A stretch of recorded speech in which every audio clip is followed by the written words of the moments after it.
of colored people, and the guest is Alana McLaughlin, and she's given us some information relative to the end of the institution of slavery with the passage of the 13th, 14th, and the 15th Amendments to the Constitution of the United States, and she's now dealing with the National Association of Advancement for colored people in a way that will lead her up to the civil rights movement of the 1960s. Now let's talk about that civil rights movement of the 1960s, because I think the most important person that you're generally familiar with is Dr. Martin Luther King. Let's talk about him within the context of the movement to deal with the 13th, 14th, and 15th Amendments.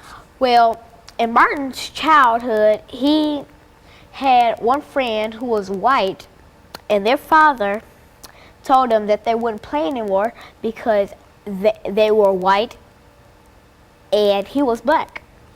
That really struck a kind of a deep hole in Martin's life, a hole that couldn't be filled, because he dearly was playmates with that friend, but only to be pushed away by a thing called segregation. Mm-hmm. I wouldn't think that was unfair. If my friend was, I have Philippine friends, I have Mexican, Indian, Spanish. I have friends from everywhere, and I would feel that it would be right for me not to be their friend because I'm not the same. I don't originate from where they originate, so I wouldn't think that would be fair, and neither should Martin have to put up with something that cruel. And so that was part of the information that you know about Dr. King, that he had that impact, had an impact on his whole upbringing in terms of his attitudes about. He gave this great speech called "I Have a Dream" at one time. What was that all about? Well, one night Martin had a dream, and he said that the dream said that we would all live in peace and that we would all just love each other and hug each other and we would all be friends. Now, him and his wife, Coretta Scott King, they march and they go around the world talking of this dream, they say. And they say that it was just of peace and everybody loving each other and just everybody being friends and just no hatred in the whole world. Well, now, does it sound strange to you that a person like Dr. Martin Luther King, who had such a dream, should be killed by somebody? Why don't you say something about his assassination? Well, one day he was in his Memphis hotel, and boom, there was a gunshot. Nobody knew what was happening, so everybody went up, and then they saw Martin Luther King in a pool of blood on the balcony of his Memphis hotel. And at the Lorraine Hotel in Memphis, Tennessee. And that really struck a hole in his wife Coretta Scott King's life. That really struck a hole in her life. And I believe she never got remarried. I believe it really kind of caused a kind of a hole in her life because she deeply loved Martin. And I'm sure I would be deeply struck if my husband was assassinated because he was standing up for what he believed in. And so that "I Have a Dream" speech has had an impact upon you as well as some of your peers. Do you know anybody else who has the same understanding of the "I Have a Dream" speech of Dr. Martin Luther King? There may be a lot of people who feel as I feel, but not as many youth as there should be. As you grow up, you can get more of a better understanding of Dr. King and of how he lived his life, and you could get a better understanding.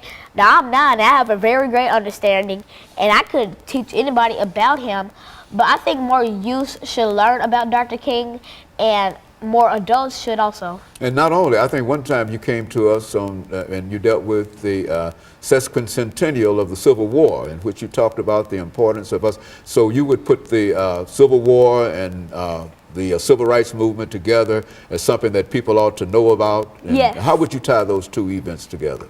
Well, they were both fought with whites and blacks.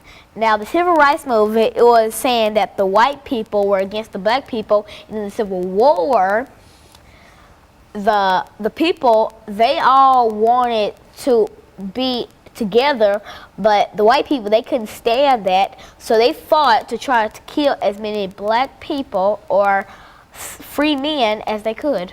And of course, all of that violence and everything simply led to freedom for the Africans in the 13th, 14th, and 15th Amendment, and the establishment of the NAACP. Yes.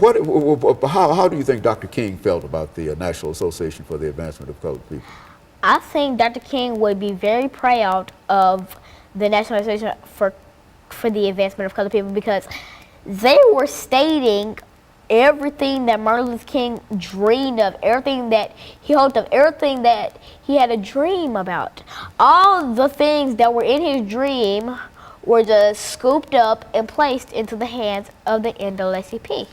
And so in a real sense, the NAACP is carrying on the tradition of Dr. Martin Luther King, and the tradition of not only Africans, but the tradition of blacks and whites working together.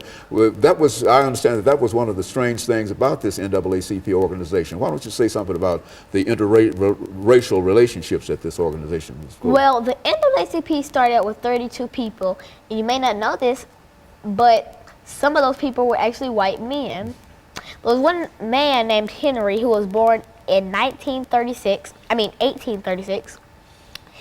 He basically stated that he was one of the CEOs of the NAACP, and yes, he was white, because he thought that slavery and that wasn't really fair to anybody, because I'm sure that no white person would want to be slaves and be owned by a black person, because they would feel as if they didn't have to do that.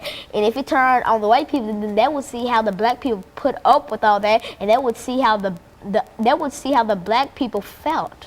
And so there's a lesson in terms of trying to work together and to work against separation and segregation. And you would always be in favor of working against separation and segregation. Is that what you're saying? Yes, I would. You believe the equality of everybody, is men, women, races, and et cetera. Is that what is that the position that you're taking now, talking to me here? Yes, it is. Speak to that then. I mean, do you think that that's a godly kind of position, or that that's what God would have us to do? I think God is very proud of what all those people stood up for, like for Coretta Scott King, Rosa Parks, Sojourner Truth, Harriet Tubman, MLK, Malcolm X. He would be proud of them because they stood up for what they believed in, and they stood up for their 13th, 14th, and 15th Amendment. And so there's a long train of individuals that go way back into the history of the United States of America that opposed slavery, you believe, and I think you've indicated that on a number of occasions, talking about some of the abolitionists and Sojourner Truth and other individuals. And so these individuals all opposed slavery, and they all favored the NAACP, and you believe that the NAACP, even though it was established in 1909, is still an organization that young people like yourself ought to support. Why should they support such an organization? Because the NAACP wanted to give black people what they deserve, and they wanted to give them the rights that every black person dreamed of. Not just Martin Luther King had a dream, but all black people had a dream of being treated equally one day and being the same as a white person would have been treated. And so, in closing, making some closing statements in reference to that, you believe that more people should be more concerned about the topics that we're talking about here today, and that people your age ought to be especially concerned about it. Why should they be concerned about it? Because it's a part of their heritage. Now, they can learn about the Civil War, and it may not be a part of their heritage, but it's still a part of history, and all black people should learn about the people who tormented them and the people who stood up for them. They should all learn about it, because I feel they believe to know the truth. Okay, and very good. And I think that you for that kind of information today, Alana. And I believe that in a real sense, the National Association for the Advancement of Colored People can live and continue to do the things that it has already done. And I just want to thank you for bringing that information by. And I want to encourage our audience to tune in again next week for another informative edition of Comments. Thank you, and good morning.